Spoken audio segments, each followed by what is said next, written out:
L'horloge marquait 11 heures du soir lorsque Carlos Romero s'arrêta devant la fenêtre de son bureau à l'hôtel Real de Madrid. La ville semblait endormie, mais à l'intérieur du bâtiment le plus luxueux de la capitale, la vie continuait de palpiter. Lumières allumées au restaurant, murmures à la réception, pas pressés dans les couloirs. C'était la veille du 15e anniversaire de l'hôtel et quelque chose dans l'air se sentait différent. Carlos préparait depuis des semaines une soirée de gala qui réunirait politiciens, entrepreneurs et célébrités. Mais cette nuit-là, son esprit n'était pas tourné vers les invités, mais vers une lettre qu'il avait reçue ce matin-là. La lettre était simple, sans en-tête, écrite à la main d'une écriture tremblante. « Cher Monsieur Romero, je m'appelle Elena Rios. Je travaille comme auxiliaire de blanchisserie dans votre hôtel. J'ai besoin de vous parler. Il s'agit d'une situation grave impliquant l'un de vos employés et qui pourrait mettre en danger la réputation de l'hôtel Real. Pas plus de détails, juste une signature et un numéro de téléphone. Carlos avait appris à se méfier des accusations anonymes, mais quelque chose dans cette écriture, dans le désespoir silencieux des mots, l'avait inquiété. Il décida d'attendre la fin de la journée pour appeler. À 11h30, il composa le numéro. Au troisième sonnerie, une voix féminine répondit basse et tendue.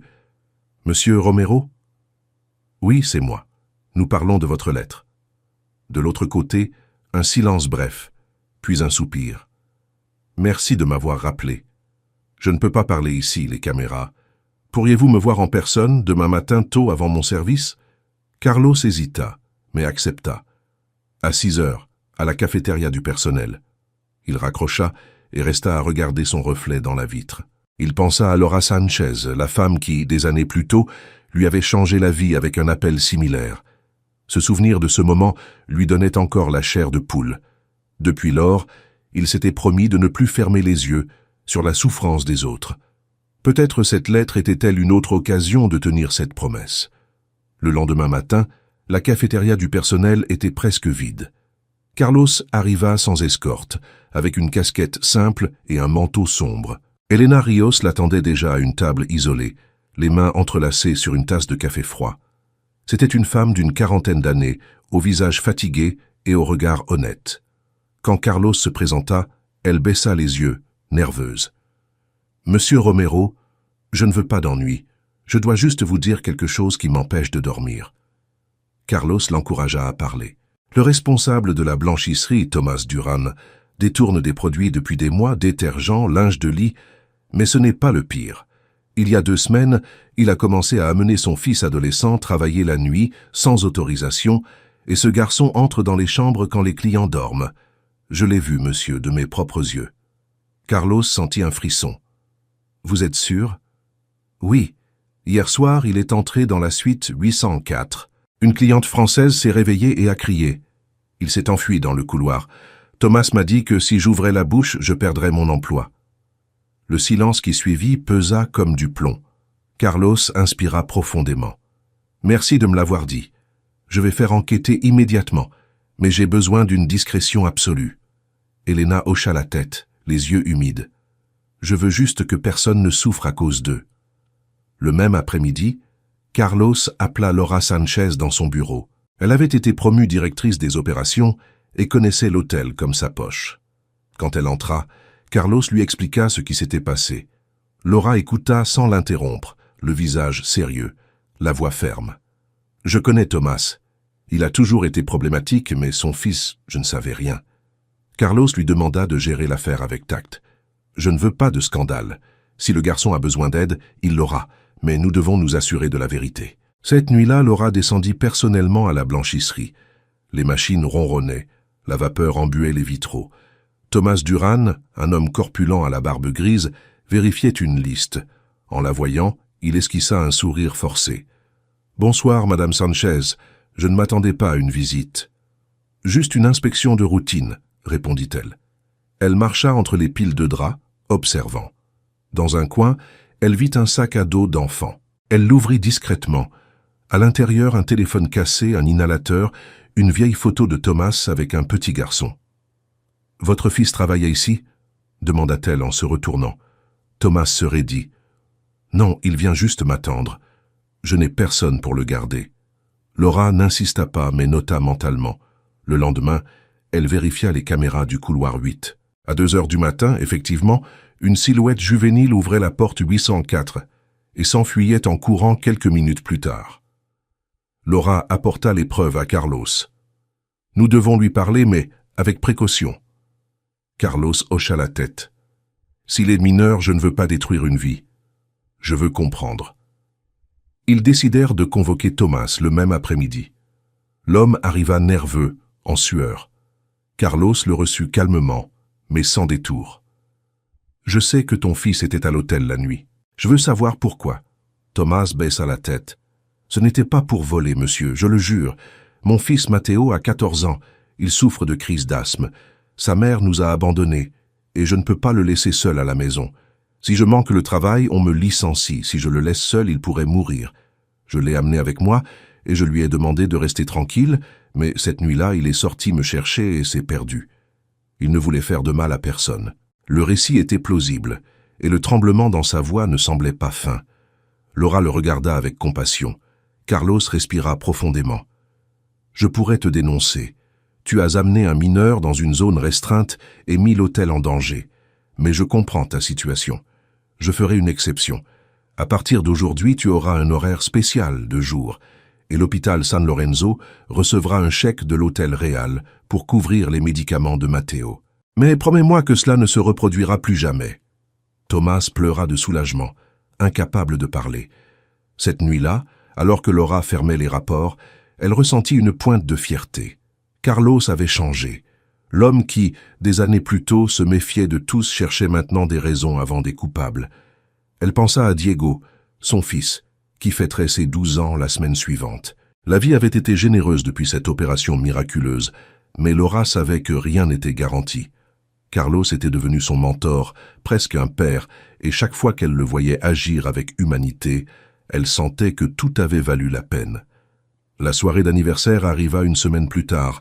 La grande salle de l'hôtel brillait de lustres et de fleurs blanches, des invités de tout le pays trinquant pendant qu'un orchestre jouait du jazz doux. Carlos saluait, souriait, mais son attention était ailleurs.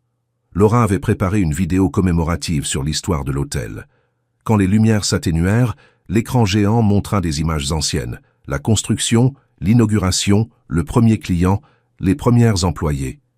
Parmi elles, une photo en noir et blanc de Laura en uniforme bleu, des années plus tôt. Puis apparurent les nouvelles politiques d'aide aux employés, les histoires de ceux qui avaient reçu du soutien. Dans la dernière scène, Diego Sanchez, déjà adolescent, parlait face à la caméra. « Ma vie a été sauvée ici, pas par des médecins, mais par des personnes qui ont cru en nous. Cet hôtel n'est pas seulement un bâtiment, c'est une famille. » Les applaudissements emplirent la salle. Carlos resta immobile, la gorge serrée. Laura le regarda depuis la scène et sourit. À cet instant, il sut que tous ses efforts avaient valu la peine. Mais alors que la musique reprenait, un assistant s'approcha discrètement de Carlos. « Monsieur, il y a un problème à la réception. Une cliente exige de vous voir. Elle dit que sa chambre a été pillée. » Le cœur de Carlos fit un bond. Quelle chambre? 804. La même que l'incident de Matteo. Il descendit immédiatement. À la réception, une femme française d'âge moyen discutait avec le gérant. « Mes bijoux ont disparu. Je les avais laissés sur la coiffeuse cet après-midi. » Carlos intervint calmement. « Je suis le directeur. Je vous promets que nous résoudrons cela. » Il demanda à vérifier les caméras, mais étrangement, les enregistrements du couloir 8 de cet après-midi étaient endommagés. Laura, qui venait d'arriver, fronça les sourcils. « Ce n'est pas une coïncidence. » Carlos hocha la tête. « Quelqu'un manipule le système. » Il ordonna de vérifier l'inventaire de la blanchisserie, de l'entretien, de la sécurité. Des heures plus tard, ils découvrirent que plusieurs serviettes de luxe et bouteilles du minibar avaient été vendues en ligne sous des comptes anonymes.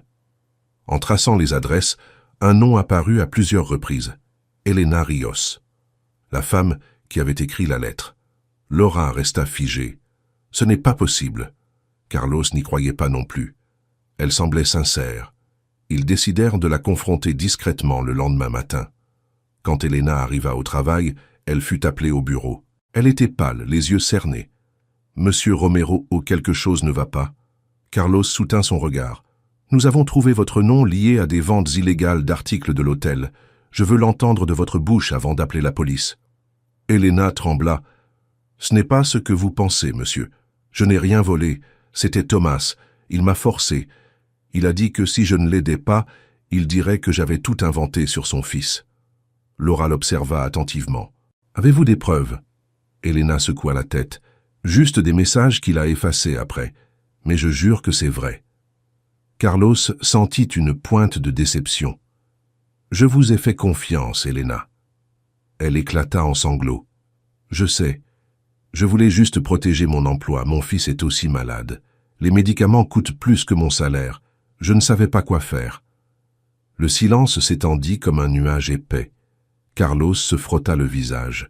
« Dites-moi toute la vérité. » Et alors Elena raconta tout. Comment Thomas avait commencé à voler des mois plus tôt. Comment elle l'avait découvert et il l'avait fait chanter. Elle dit qu'elle avait essayé de l'arrêter, mais la peur avait été plus forte.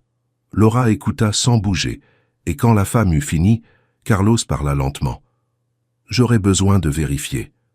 Mais si vous dites la vérité, je ne vous laisserai pas seul. » L'enquête interne dura 2 jours. À la fin, les relevés bancaires et les caméras externes confirmèrent que Thomas était le vrai responsable. Il avait utilisé le nom d'Elena pour cacher les ventes.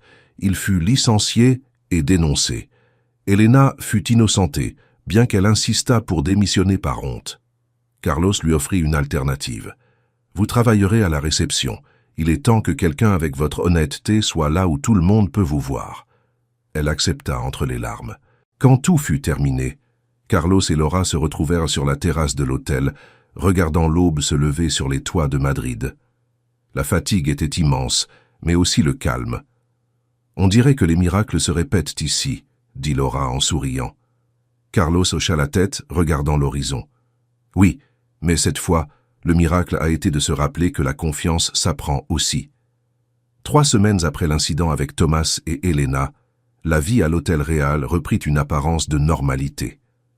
Les couloirs sentèrent les fleurs fraîches, les clients souriaient et les lumières du hall brillaient comme si rien n'avait eu lieu. Mais pour Carlos Romero, quelque chose avait profondément changé. Il se rendit compte que, peu importe les protocoles ou les systèmes de sécurité qu'il mettait en place, la véritable force de l'hôtel ne résidait pas dans ses murs de marbre, mais dans les personnes qui le maintenaient en vie. Un après-midi, alors qu'il examinait des rapports dans son bureau, il reçut un appel de l'école de Diego.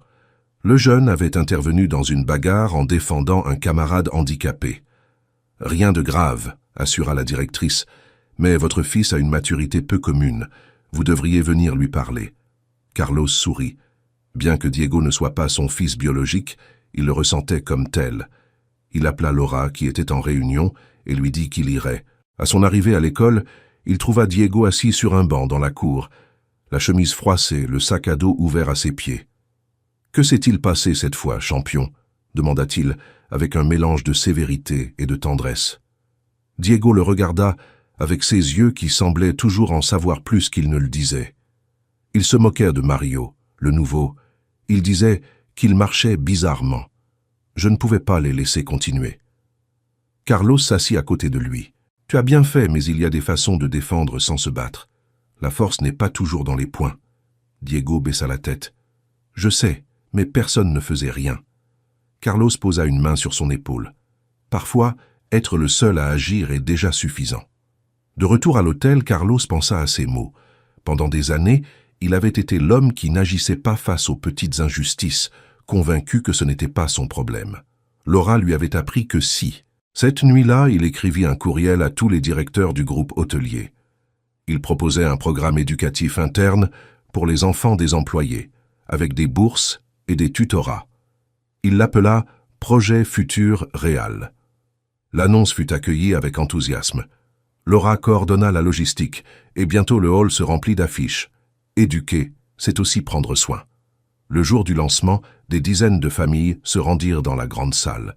Diego aida à distribuer des cahiers aux plus petits. Parmi eux se trouvait Matteo, le fils de Thomas Duran. Malgré tout ce qui s'était passé, Carlos avait décidé de ne pas lui fermer les portes. Matteo était en traitement pour son asthme et, étonnamment, s'entendait bien avec Diego. « Regarde, maman, » dit Matteo en pointant la scène. Voilà Monsieur Romero. Laura prit le micro. Aujourd'hui, nous montrons que la grandeur de cet hôtel ne se mesure pas en étoiles, mais en opportunités. Grâce à la vision de Monsieur Romero, nos enfants pourront rêver plus grand. Les applaudissements emplirent la salle. À la fin de l'événement, Carlos s'approcha de Laura. « Tu n'avais pas à dire ça. » Elle sourit. « C'est la vérité. »« La vérité, répondit-il, c'est que sans toi rien de tout cela n'existerait. » Au cours des mois suivants, le projet Futur Réal grandit plus que prévu. Des entreprises alliées offrirent des bourses, des volontaires enseignèrent des langues et l'informatique, et l'hôtel devint un modèle de responsabilité sociale. Les nouvelles commencèrent à paraître dans les journaux. « L'entrepreneur qui a troqué le luxe contre l'humanité », titra l'un d'eux. Carlos minimisait toujours, mais au fond, il était fier. Pas de la reconnaissance, mais de voir son environnement se transformer. Une nuit de décembre, quand l'air sentait l'hiver et que des lumières dorées ornèrent le hall, Laura appela Carlos sur la terrasse du 15e étage. « Il y a quelqu'un qui veut te voir. » C'était Elena Rios. Elle portait un nouveau manteau et son visage avait un éclat différent. « Monsieur Romero, je suis venu vous remercier. Avec le nouveau poste, j'ai pu payer le traitement de mon fils. Il va mieux. » Carlos lui serra la main. « Ne me remerciez pas, Elena. Nous avons juste fait ce qui devait être fait. » Elle sourit. « Parfois, faire ce qui est juste est aussi un miracle. » Quand elle partit, Laura l'observa en silence. « Tu sais, je crois qu'elle a raison. » Carlos s'appuya sur la balustrade, regardant la ville illuminée. « Peut-être que les miracles ne viennent pas d'en haut, mais de ce que nous décidons de faire avec ce que nous avons. » Laura hocha la tête. « Et tu as fait beaucoup. » Cette même nuit, alors qu'ils descendaient ensemble au hall, un groupe de clients entra trempé par la pluie. Parmi eux, une femme âgée trébucha sur un tapis mouillé et tomba au sol. Sans hésiter, Carlos courut l'aider. « Vous allez bien, madame ?»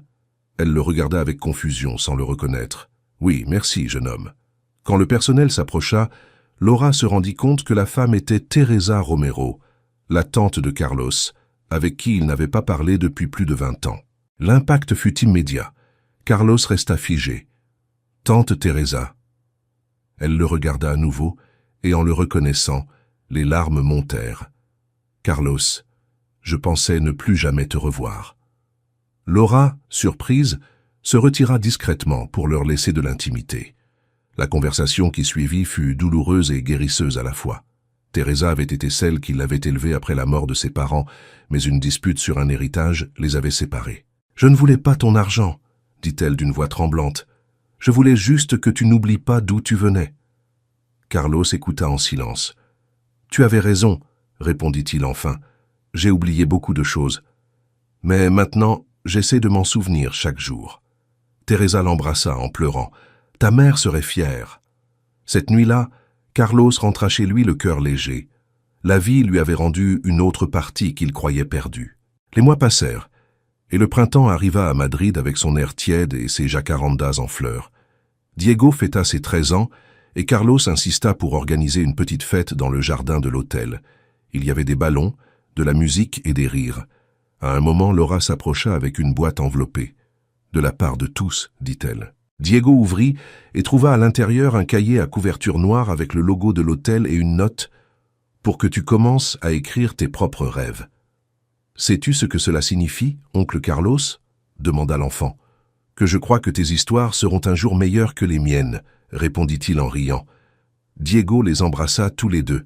« Merci de m'avoir donné une nouvelle vie. » Mais la vie, comme toujours, avait des épreuves en réserve. Un mois plus tard, une série d'orages électriques affecta le système électrique de l'hôtel, provoquant un incendie mineur dans l'aile ouest. Personne ne fut blessé, mais les dégâts furent considérables. La presse fut impitoyable. L'hôtel au Grand Cœur subit sa pire crise. Carlos travailla jour et nuit pour réparer les dommages, mais quelque chose en lui se brisa. Pour la première fois en années, il eut peur de tout perdre. Une aube, Laura le trouva seul dans la grande salle vide, regardant les colonnes noircies. « Pourquoi es-tu ici à cette heure ?» demanda-t-elle. « Parce que je ne sais pas si j'aurai la force de recommencer, » avoua-t-il. « Quand j'ai commencé cet hôtel, tout était ambition. Quand je l'ai reconstruit avec ton aide, tout était espoir. Mais maintenant, je sens que j'ai tout donné. » Laura s'assit en face de lui. « Tu n'as pas tout donné, Carlos. Tu as donné ce que tu avais à ce moment-là. Maintenant, tu as quelque chose de nouveau.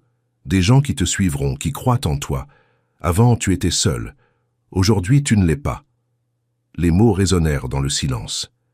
Carlos la regarda, et pendant un instant, il comprit que son voyage n'était pas de construire des bâtiments, mais des personnes. Au cours des semaines suivantes, employés et clients volontaires se joignirent aux réparations. Elena conçut de nouveaux uniformes. Diego peignit des fresques dans les couloirs avec d'autres enfants. Même Teresa, sa tante, fit don d'antiquités pour remplacer les pièces perdues. Quand l'hôtel rouvrit, 3 mois plus tard, il avait changé. Les murs portèrent des cicatrices, mais l'âme était plus forte que jamais. Lors de la cérémonie de réouverture, Carlos monta sur la scène. Devant lui se tenaient Laura, Diego, Elena, Matteo, Teresa et des centaines d'employés. « Il y a des années, j'ai fondé cet endroit pour prouver que je pouvais créer le meilleur hôtel du pays, » commença-t-il. « Mais avec le temps, j'ai compris que le meilleur ne se mesure pas en luxe, mais en humanité. Ici, chaque histoire compte, chaque vie a de l'importance. Si aujourd'hui ce bâtiment tient encore debout, c'est parce que vous n'avez jamais abandonné. » Le public applaudit debout. Diego, depuis le premier rang, cria « Oncle Carlos, tu es le meilleur !» et tous rirent. Quand les lumières s'éteignirent et que la musique emplit l'air, Laura s'approcha et lui murmura « Tu vois, les miracles continuent. » Carlos sourit. « Oui, mais cette fois, il ne venait pas déguisé. Il venait avec un nom et un visage. » Cette nuit-là, depuis la terrasse, il vit les lumières de Madrid clignoter comme des étoiles. Il se rappela ce premier appel de Laura, la voix brisée, les larmes, la peur. Tout avait commencé derrière une porte entr'ouverte, avec une femme qui n'avait pas volé ce qu'elle pouvait, et un homme qui avait décidé d'écouter. Maintenant, il comprenait que chaque geste, chaque décision, avait été une graine qui fleurissait juste quand on en avait le plus besoin. Avant de se coucher, il regarda son téléphone. À l'écran, il avait la même photo que toujours, lui, Laura et Diego au parc. Mais maintenant, il en ajouta une autre, prise récemment. Tout le personnel de l'hôtel, riant sous une pancarte qui disait « Famille royale », où les miracles travaillent quotidiennement. Il ferma les yeux, et pour la première fois depuis longtemps, il ne pensa ni aux chiffres ni aux réservations, mais à la gratitude. Parce qu'il avait compris que la vraie richesse ne se comptait pas en euros, mais en vie touchée, en cœur changé, en âme sauvée par de petits actes de bonté. Et pendant que la ville dormait, l'homme qui un jour avait prétendu être un client ordinaire souriait en sachant que finalement, il avait trouvé le but qu'il avait cherché toute sa vie, être le gardien invisible des miracles que les autres ne faisaient que rêver de voir.